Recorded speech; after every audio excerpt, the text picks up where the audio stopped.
T20 world കപ്പും west ഇൻഡീസും തമ്മിൽ അഭേദ്യമായ ബന്ധമാണ് ഉള്ളത്. അത്രയും നാളും പൂർ ക്രിക്കറ്റ് കളിച്ചിട്ട് ഈ T20 വേൾഡ് കപ്പിലേക്ക് എത്തുമ്പോഴത്തേക്കും വെസ്റ്റ് ഇൻഡീസിൻ്റെ ഒരു അസാമാന്യ പ്രകടനങ്ങൾ നമ്മൾ ഇതിന് മുമ്പും കണ്ടിട്ടുണ്ട്. 2 പ്രാവശ്യം ലോകകപ്പ് നേടിയ ടീമാണ്. 2 പ്രാവശ്യവും ഡാരൻ സാമി ആയിരുന്നു ക്യാപ്റ്റനും. ആ ഡാരൻ സാമിയാണ് ഇപ്പം അവരുടെ ഹെഡ് കോച്ചും. അപ്പോൾ ഒന്നും വെറുതെ ആവില്ലല്ലോ.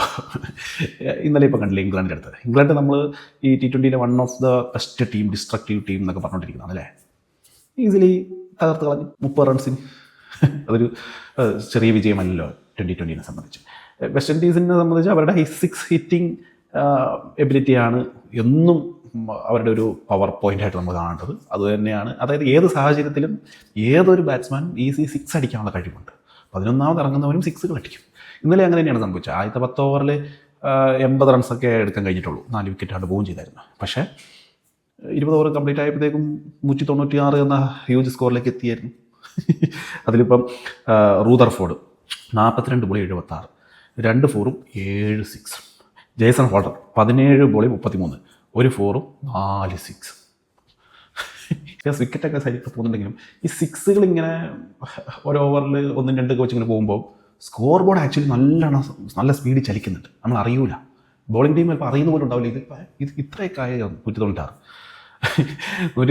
ചേസ് ചെയ്ത ഇംഗ്ലണ്ട് നല്ല സ്റ്റാർട്ടൊക്കെയാണ്. അവർ ഫിൽ സോൾട്ടൊക്കെ കിണ്ണം കാച്ച ഷോട്ടിലൂടെയൊക്കെ സ്റ്റാർട്ട് കൊടുത്തു. ജോസ് ബട്ട്ലർ ആണെങ്കിലും ജേക്കബ് ബദേലാണെങ്കിലും നല്ല സ്റ്റാർട്ടൊക്കെ കൊടുത്തു. പക്ഷേ പിന്നീട് ഇവർ ഔട്ടാവാൻ തുടങ്ങിയോടുകൂടി പടപടാന്നിങ്ങനെ വരിക്കും പോകാൻ തുടങ്ങി.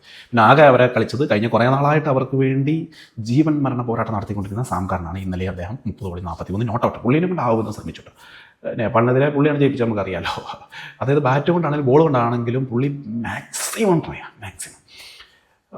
പക്ഷേ മറ്റാർക്കും തന്നെ ഒന്നും ചെയ്യാൻ കഴിഞ്ഞില്ല. അവസാനത്തെ 6 വിക്കറ്റ് 37 റൺസിനാണ് ഇംഗ്ലണ്ടിനെ പോയേക്കുന്നത്.